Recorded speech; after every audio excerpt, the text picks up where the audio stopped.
창세기 4장 1절에서 12절까지 오늘 하나님 말씀으로 함께 우리가 합독으로 읽도록 하겠습니다.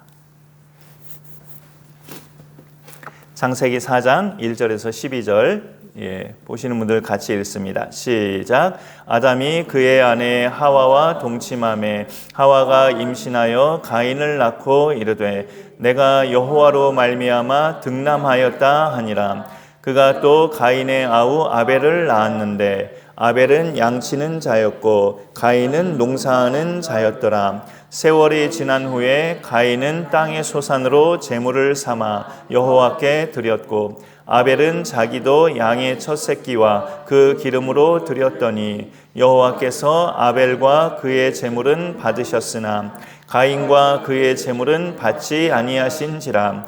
가인이 몹시 분하여 안색이 변하니 여호와께서 가인에게 이르시되 네가 분하여 함은 어찌 됨이며 안색이 변함은 어찌 됨이냐. 네가 선을 행하면 어찌 낯을 들지 못하겠느냐. 선을 행하지 아니하면 죄가 문에 엎드려 있는지라.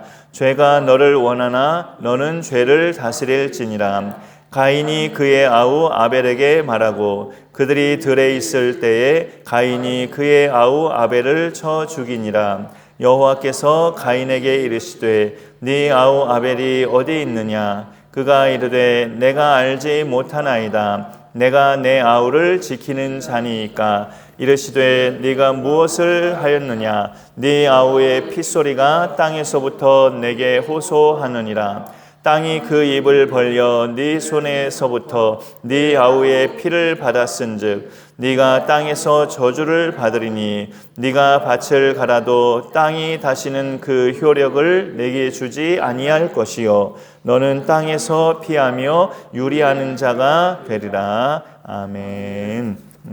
정체성의 타락, 오늘 수요 말씀 제목이 그렇게 나와 있습니다. 이 내용의 말씀 자체는 어떤 이 본문의 12절 안에는 희망 자체는 없는 듯한 본문이지만 하나님의 구속 역사가 계속 흘러가는 중에 또 생겨난 사건으로 우리가 받아들이면서 계속 그런 와중에도 임하는 하나님의 은총을 우리가 말씀으로 같이 또 살펴보고 나누면서 이 땅을 우리가 계속 믿음으로 살아가면 좋겠습니다.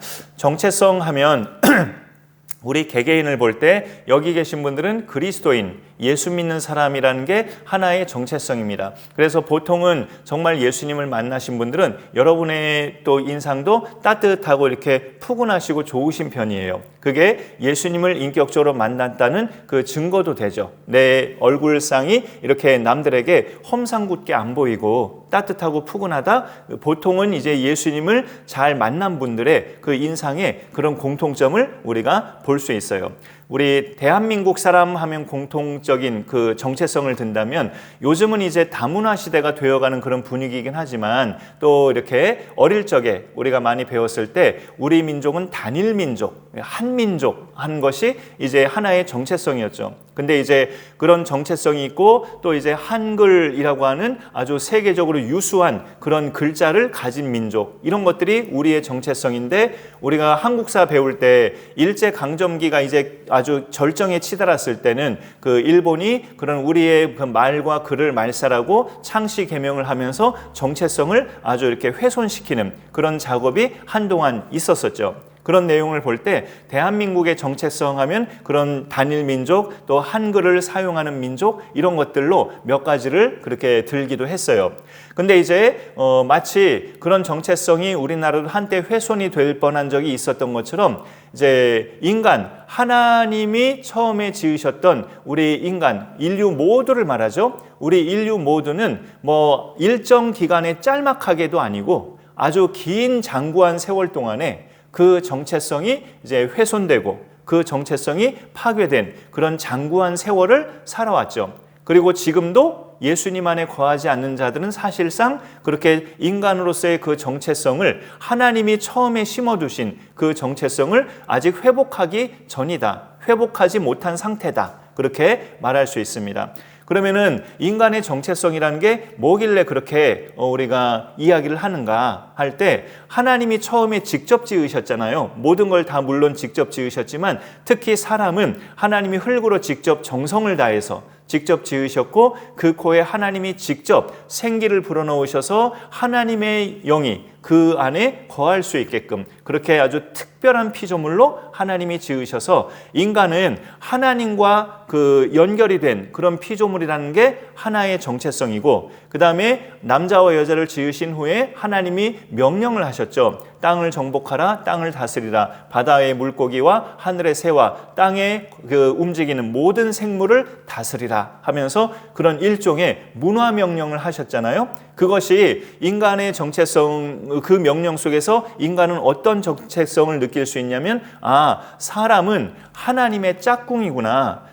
다른 사자나 비둘기나 독수리나 그런 많은 생물들은 하나님의 짝꿍까지는 아니지만, 하나님의 피조물이긴 해도 짝꿍까지는 아닌데, 사람은 하나님의 피조물이면서 동시에 하나님의 짝꿍까지 되는구나. 하나님과 함께 이 세상을 같이 통치하는 피조물, 그게 바로 유일하게 인간이라는 거죠.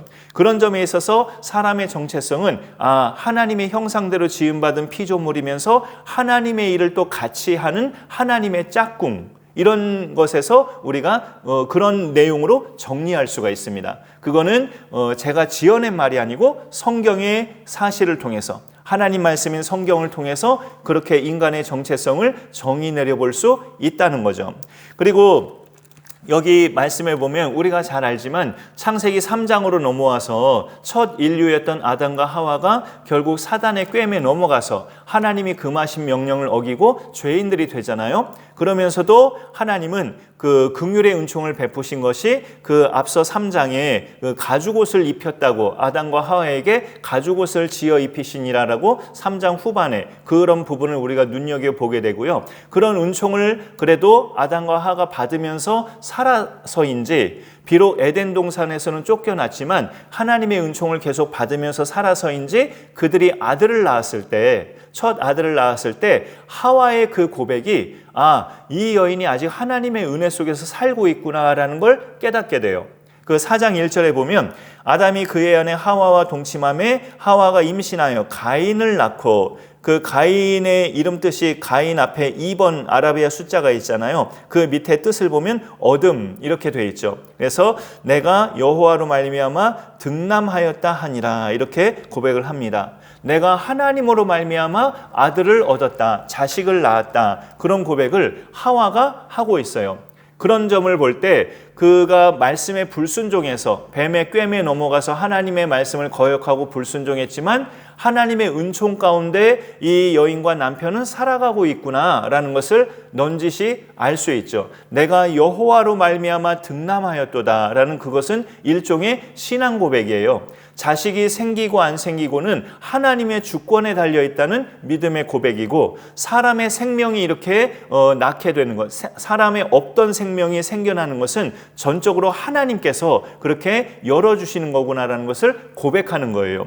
그것은 이제 하나님의 은총인 거죠. 말하자면 어느 한 가정에 둘만 살고 있었는데 그 가정에 한 생명이 태동해서 그 가정에 둘이었던 식구가 셋이 됐다, 셋이었던 식구가 넷이 됐다. 그거는 하나님의 은총이 점점 늘어나는 거죠. 그래서 사람의 생명만큼 하나님의 은총인 게 없어요. 많은 것들이 하나님의 은총이지만 없던 생명이 이렇게 생성되는 거, 사람의 생명이 나는 것만큼 하나님의 은총은 없죠. 그런 것을 볼 때 이렇게 오늘 우리도 다 태어난 지가 까마득한 옛날이시지만, 저도 마찬가지고 내가 태어난 지가 꽤 벌써 반세기도 더 되고 50몇 년도 되고, 적어도 여기 계신 분들 다 그렇지만 그래도 내가 이 땅에 이렇게 태어나서 사는 것 자체가 하나님의 은총임을 우리는 늘 기억할 필요가 있습니다. 보통은 죄인으로 살다가 예수님 만나서 구원받아서 하나님의 백성으로 사는 것만을 우리가 은총으로 많이 생각할 수 있지만 그게 절대적인 은총이죠. 물론 그렇지만 우리가 이 땅에 태어나지 않았더라면 그 하나님을 알 수 있는 방법도 없었을 것이고, 이 땅에 태어나지 않았더라면 하나님을 예배한다는 영광스러운 그런 자리에 우리가 동참할 일도 불가능한 거죠. 이 땅에 태어났으니까 그 모든 게 이렇게 이루어진 거죠. 예수님도 만나서 하나님의 자녀가 되고 이렇게 오늘 예배를 드리고 또 말씀을 나누고 하는 것이 일단 내가 이 땅에 태어났기 때문에 이렇게 살아가고 있는 거지, 태어나지도 않았으면 나 자신이라는 사람조차, 나라는 정체성조차 생겨나지 않는 거죠. 그런 점에서 한 생명으로 내가 태어났다는 것 자체가 하나님의 은총이고 말할 수 없는 은혜입니다. 그 은혜 속에서 우리가 하나님을 안다는 것은 은혜 위에 은혜가 더 얹어진 거죠. 하와는 자기가 아들을 낳은 것이 하나님에 의해서 이렇게 낳은 것이지 아담과 이렇게 잘 관계가 돼서 아기가 잘 생겨서 낳았다고 그렇게 고백하지 않아요. 여호와로 말미암아 내가 득남하였다. 남편 아담이 있었지만 하나님이 도우셨으니 태의 문이 열어진 것이다 라는 그런 신앙의 고백입니다. 어찌 보면 죄를 지었어도 하나님을 인정하는 아주 귀한 고백이죠. 그런 고백을 우리가 여기서 또 알 수 있는데, 또 세월이 지나서 그래 참 슬픈 것은 그렇게 하나님의 신앙 고백을 한 엄마의 아들로 태어난 그 맏아들이 그 차남, 자기 동생을 살인하는 그런 사건이 굉장히 이 창세기에 나오는 인류 역사에서 슬픈 사건이 되죠. 오늘 그 발단은 이제 우리가 잘 아시지만 3절부터 보시면, 세월이 지난 후에 가인은 땅의 소산으로 제물을 삼아 여호와께 드렸고 아벨은 자기도 양의 첫 새끼와 그 기름으로 드렸더니 여호와께서 아벨과 그의 제물은 받으셨으나 가인과 그의 제물은 받지 아니하신지라, 이런 이야기가 나오죠. 가인도 그러면은 그 양의 첫 새끼와 기름으로 드릴 것이지 왜 딴 걸로 드려가지고 이렇게 우리가 생각할 수 있지만, 그 위에 2절을 보시면 그가 또 가인의 아우 아벨을 낳았는데, 아담과 하와 이야기죠. 2절 하반절을 보니까 아벨은 양치는 자였고 가인은 농사하는 자였더라. 그 둘의 삶의 배경을 이 2절 하반절에서 설명하고 있잖아요. 그래서 가인은 자기가 농사한 곡식으로 땅의 소산으로 하나님께 드린 것이고, 아벨은 양의 첫 새끼와 그 기름을 드린 것이다. 이렇게 말씀이 자연스럽게 이어지고 있어요. 근데 이제 가인의 제물을 받지 아니한 것에 대한 해석은 참 이렇게 굉장히 다양합니다. 크게 두 가지로 나누면 이제 어찌 보면 저는 이제 이 부분에서 이 해석을 따르고 있는 입장이긴 한데, 히브리서 9장 22절에 피 흘림이 없은즉 사함이 없느니라 라는 말씀이 있거든요. 그런 점에 있어서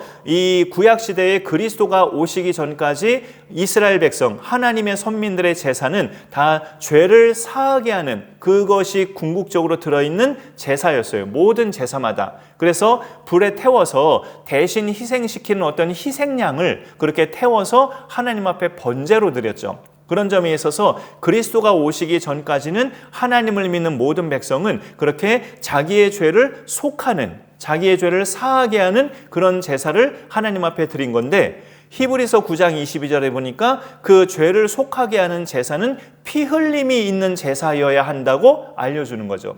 그런 점에서 보면 신약 성경의 그 말씀을 근거로 보면 가인은 피 흘림의 제사가 없었기 때문에 근본적으로 하나님이 받으시기에 곤란한 제사였다는 해석이 있는데, 그 해석을 무시할 수는 없습니다. 그 해석을 무시할 수는 없고, 그 다음에 또 보편적으로 같이 따라다니는 해석은 가인의 믿음 상태와 그 마음 중심, 그게 아벨에 비해서 흐트러져 있었다라는 거죠. 그래서 보면은 히브리서 11장 4절에 그 아벨의 제사에 대한 평가가 나오는데, 믿음으로 아벨은 가인보다 더 나은 제사를 하나님께 드림으로 의로운 자라 하시는 증거를 얻었으니라고 되어 있습니다. 믿음으로 아벨은 제사를 드렸다라는 거죠. 근데 가인은 그 부분에 있어서 동생처럼 믿음으로 드리지를 못한 제사였음을 여기서 알 수 있고요. 그 믿음으로 드린 것은 이제 하나님이 다윗을 차기 왕감으로 뽑을 때 나 여호와는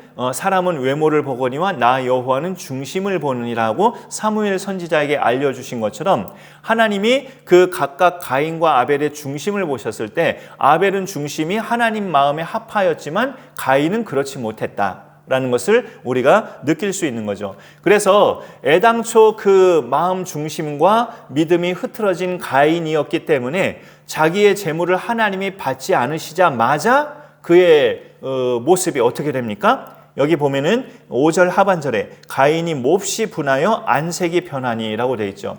그의 믿음과 마음이 하나님 보시기에 올바로 돼 있었다면, 만약에 그의 제물이 피의 제물이 아니어서 하나님께서 받기에 곤란하셔서 안 받으셨다 할지라도 그의 안색이 변할 까닭은 없거든요. 내가 하나님 앞에 잘못된 제물을 드렸나 보다, 그렇게 깨우치면서 정정했을 수 있거든요. 근데 안색이 변했어요. 하나님, 왜 저의 제물은 하나님 보시기에 합당하지 않은 것인가요? 물어보기도 전에 안색이 변하고 분하여 했다는 것은 애당초 그의 마음이 하나님 앞에서 교만했고, 애당초 그의 믿음 상태가 아벨처럼 하나님이 받으시기에 합당하지 못했다라는 것을 우리가 볼 수 있죠. 그래서 이런 부분에 있어서 하나님 보시기에 합당한 제물과 그런 믿음의 상태가 뭘까라고 했을 때, 그가 맏아들로서 분명히 부모인 아담과 하와에게 들었을 거란 말이죠. 하나님에 대한 이야기를, 그리고 우리가 하나님 앞에 죄를 지었어 라고 그 아들들에게 아담은 아버지로서 이야기를 해줬을 겁니다. 그런데 하나님이 우리 엄마 아빠에게 가죽옷을 지어서 입혀주셨다 라고 아담은 그 아들들에게 말을 했을 겁니다. 근데 그 가죽옷이 어떻게 생겨난 것인 줄 아니? 한 짐승, 아무 죄도 없는 그 짐승을 하나님이 죽게 하셔서 그 짐승의 피를 흘리게 하시고 그 짐승의 가죽으로 엄마 아빠에게 옷을 지어 입혀주셨어 라고 이렇게 아담과 하와는 두 아들들 가인과 아벨에게 이야기를 들려줬을 겁니다. 하나님 이야기, 자신들이 죄를 지었던 이야기, 근데 어떻게 해서 하나님 앞에 용서를 받게 되었는가, 그 이야기들을 이 가인과 아벨은 들으면서 자랐을 거예요. 그것을 바로 들은 아벨은 하나님 앞에 내 죄를 사함받으려면 피 흘림의 제사가 있어야 되는구나 라는 것을 알고 자기가 키운 양 중에서 가장 좋은 첫 새끼와 그 기름을 하나님 앞에 드렸어요. 가인은 물론 농사지은 자였기 때문에 자신의 곡식으로 하나님 앞에 드렸지만, 부모로부터 그런 하나님에 대한 이야기를 쭉 들어왔으면 하나님이 어떤 제사를 기뻐 받으실까를 가인도 충분히 알 수 있는 맏아들이었습니다. 그렇지만 애당초 그의 마음 자체가, 그의 믿음 자체가 하나님 앞에 온전치 않았기 때문에 하나님이 받지 않으시자마자 안색이 변하여 분하게 되는 그런 모습을 품게 된 거죠. 하지만 하나님은 은혜의 하나님이라 이 가인과 아벨도 하나님의 백성의 정체성을 계속 지킬 수 있도록 하나님께서 기회를 주셨습니다. 가인에게, 너는 네 아버지를 내가 직접 지었다. 네 아버지는 나의 형상대로 지음받은 내 짝꿍이다. 너도 그의 맏아들 아니냐. 내 형상을 네가 회복해야 된다 하면서 하나님이 기회를 주셨다고 해요. 가인에게. 그 기회의 말씀이 7절입니다. 7절에 보면은 6절부터 하나님 말씀은 시작됩니다. 6절부터 읽어보면 여호와께서 가인에게 이르시되 네가 분하여함은 어찌 됨이며 안색이 변함은 어찌 됨이냐 하면서 7절에서 왜 내가 네 제사를 받지 않았는가를 알려주시죠. 네가 선을 행하면 어찌 낯을 들지 못하겠느냐. 선을 행하지 아니하면 죄가 문에 엎드려 있느니라. 죄가 너를 원하나 너는 죄를 다스릴지니라 라고 이렇게 하나님께서 말씀을 하십니다. 이 말씀을 통해서 보면은 죄가 문에 지금 엎드려져 있다. 네 문 앞에 죄가 엎드려져 있는데 죄가 너를 원하지만 너는 그 죄를 다스려서 이겨나가라 라고 이렇게 말씀을 하고 있는 거죠. 건네주서 꺼주세요. 그렇게 다스릴지니라.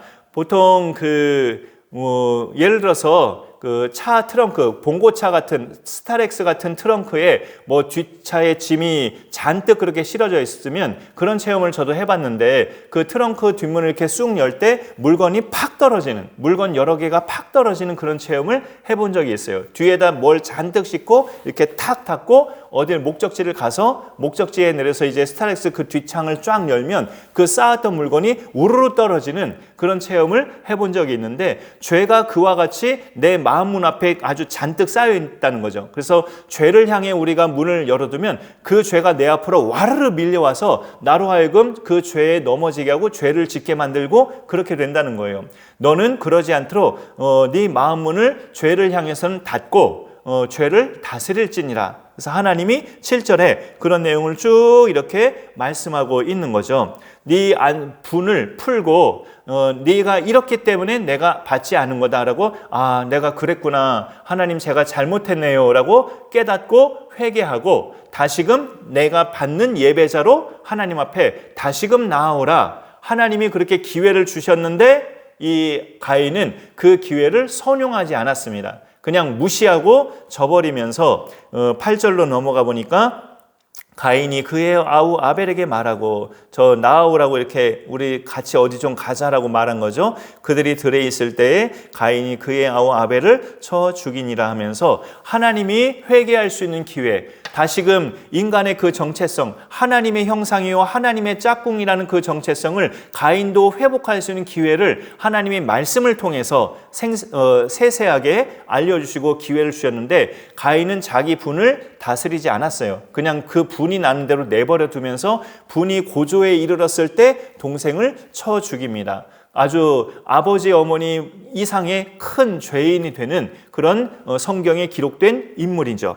그래서 그런 내용을 보면서 슬프게도 가인과 그의 후손은 계속 성경을 읽어보면 하나님의 짝꿍다운 삶을 살아가지 않는 것을 우리가 계속 보게 되는 거죠. 그런 내용을 볼 때 하나님이 어떤 기회를 주실 때 거기에서 이제 내 자신이 누그러지며 회복할 때 인간의 정체성은 같이 회복될 수 있다. 그렇게 말씀드릴 수 있죠. 그러면 우리가 우리의 어떤 갖고 있는 여력이나 여지, 우리의 어떤 힘으로 그렇구나, 내가 죄를 지었구나, 내가 하나님 앞에서 참 잘못 살았구나, 우리가 스스로 뇌가 똑똑해서 그렇게 느낄 수 있는가? 그건 또 아니에요. 그런 점에 있어서 하나님은 어떻게 도우셨는가? 그리스도를 보내셔서, 예수 그리스도를 보내셔서 누구든지 그를 믿는 자마다 멸망하지 않고 영생을 얻게 하려 하심이니라. 그 약속의 말씀처럼 그리스도 예수를 이 땅에, 하나님의 아들을 이 땅에 보내셔서 우리로 하여금 그를 믿음으로, 그를 믿는 자들은 그런 은혜로 그 모든 것들이 깨달아지고 내 죄가 생각이 나고 내가 죄인이었음을 인정하고 하나님 앞에 내 입술로 죄를 고백하고 그래서 사함을 받는 그런 은총을 누리게 되는 거죠. 우리는 그런 은총을 누리면서 믿음으로 살아가는 백성인 줄을 믿으시기 바랍니다. 그런 믿음으로 살아가고 있기 때문에 오늘 이 시간에도 예배를 드리시는 거고 하나님의 정체성을 계속 회복해 가면서 살아가고 있는 거예요. 또 어떤 부분은 많이 회복돼서 또 하나님의 일도 하면서 살아가고 있는 겁니다. 예배 드리는 것도 하나님의 일이고 또 세상 속에서 예수님 믿는 자의 모습을 잃지 않고 사는 것도 하나님의 일이고 작은 교회지만 이 교회를 위해서 내가 뭔가 섬긴다, 또 교회 안에서 섬기든지 전도를 같이 하든지 이렇게 섬기는 일도 하나님의 일이죠. 그런 일을 하는 것은 내가 많이 하나님의 정체성을 회복한 상태이고 계속 회복되어 가고 있다는 증거입니다. 그런 부분을 우리가 볼 때 우리는 가인과 같이 되지 않고 아벨과 같은 하나님이 받으시는 예배자, 또 그 이후에 태어난 셋의 후손같이 믿음의 반열에서 계속 하나님을 잃어버리지 않는 믿음의 삶을 살아야 될 줄로 압니다. 우리에게 하나님께서 계속 은총을 베풀어 주셔서 결국 그 셋의 후손 중에 이렇게 노아가 태어나고 그 10대 손으로 아브라함이 태어나고 그 아브라함과 이삭과 야곱까지 그 야곱의 12자손 이스라엘 자손이 형성되고 그 야곱의 아들들 중에 넷째 유다의 혈통을 통해서 그리스도 예수께서 이 땅에 오시고 그 그리스도 예수 안에 거한 자들은 똑같은 아브라함의 후손들, 아브라함의 백성들, 하나님의 백성이 되어가고 이런 부분이 다 하나님께서 우리 죄인들을 향하신 말할 수 없는 은혜의 기회들이었는데 감사하게도 우리는 그 기회를 잡아서 이렇게 하나님의 백성으로 살아가고 있습니다. 그래서 정체성은 인간의 죄 때문에 다 타락하고 파괴되고 훼손됐지만 예수 안에서 예수님을 만난 사람들은 그것이 많이 회복되고 계속 완성되어가는 단계에 있다. 우리의 정체성, 하나님의 형상대로 지음받아서 하나님의 짝꿍으로 하나님의 사명자로 살고 있다는 것, 그게 인간의 삶이어야 한다는 것, 그것을 예수 믿는 사람들은 알고 있고 그렇게 살아가고 있는 중입니다. 우리의 삶이 계속 그 삶에서 멈춰지지 않고 하나님의 뜻을 이루어가면서 이 땅에서 사는 동안에 나 자신이 부족하더라도 나 때문에 많은 영혼들이 예수님을 알아서 같이 하나님의 백성으로 하나님 나라 반열에 들어오는 그런 축복의 통로로 아름답게 살아갈 수 있기를 간절히 축복합니다. 오늘 말씀을 생각하면서 제가 기도하겠습니다. 하나님 감사합니다. 오늘도 저희에게 말씀하여 주셔서 감사드립니다. 또 이 시간에 함께 하신 분들과 또 같이 찬송하며 말씀을 통독하며 하나님 말씀을 나누게 하신 것 감사드립니다. 처음에 하나님이 아담과 하와 남자와 여자를 지으셨을 때 하나님의 형상대로 지으셔서 이 땅을 다스리게 하시는 하나님의 짝꿍으로 이렇게 사람을 지으셨음을 우리가 창세기 말씀을 통해 보게 됩니다. 하나님 아버지, 그러나 인간이 자기가 하나님과 같이 되고 싶은 그 욕심과 교만 때문에 죄를 지어서 하나님의 형상을 또 파괴시키고 정체성을 잃어버린 그런 죄인으로 살다가 그리스도 예수 안에서 회복된 많은 이 땅에 믿는 사람들이 그 정체성을 회복하며 하나님 나라를 이루어가게 하신 것 감사드립니다. 우리도 그 일원이오니 하나님 아버지, 우리 자신이 늘 하나님의 백성인 것을 잊지 말게 하시고 우리 자신이 하나님의 자녀된 그런 권세를 누리고 믿음으로 살고 있다는 것을 늘 잊지 말게 하시고 이 땅에 살아가는 동안에 하나님의 귀한 뜻들을 잘 이루어가며 살아가는 복된 멋진 그리스도인들로 하나님 인도하여 주옵소서.